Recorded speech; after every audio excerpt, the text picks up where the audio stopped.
ബഹുമാന്യരായ ഗുരുജനങ്ങളെ, പ്രിയ മാതാപിതാക്കളെ, കലാസ്നേഹികളെ, എല്ലാവർക്കും എൻ്റെ ഹൃദയം നിറഞ്ഞ നമസ്കാരം. മലയാള സാഹിത്യ തറവാട്ടിലെ അക്ഷരത്തമ്പുരാൻ ആരാധ്യനായ MT വാസുദേവൻ നായർക്ക് പ്രണാമം. അദ്ദേഹം ജീവിച്ചിരുന്ന കാലത്ത് ആവിഷ്കരിക്കപ്പെട്ടൊരു കഥയാണ് ഞങ്ങൾ ഇന്നിവിടെ അവതരിപ്പിക്കുന്നത്.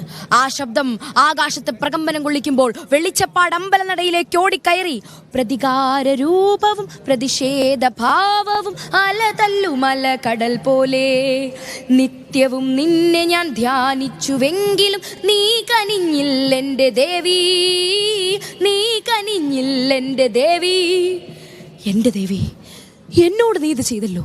ഭാര്യ ചെയ്ത അപരാധം, മൈമുണ്ണിയുടെ വഞ്ചന, മകൻ്റെ ഇറങ്ങിപ്പോക്ക്, മകളെ കെട്ടിച്ചേക്കാൻ പറ്റാത്തത്. അയാൾ പലതും ഓർത്തു.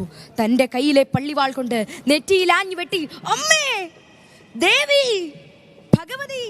രക്തമണക്കെട്ട് പൊട്ടിയതുപോലെ ചീറ്റിയൊഴുകി തൻ്റെ വായിലേക്ക് ഒഴുകിയെത്തിയ ചോര നക്കിയെടുത്ത് മുന്നിലേക്ക് ആഞ്ഞൊരു തുപ്പ്. ദേവിയുടെ മുഖത്ത് ചുവപ്പ് കലർന്നു. അത് താഴേക്കൊഴുകുമ്പോൾ തൻ്റെ കയ്യിലെ പള്ളിവാൾ അലക്ഷ്യമായി വലിച്ചെറിഞ്ഞു. നന്ദി.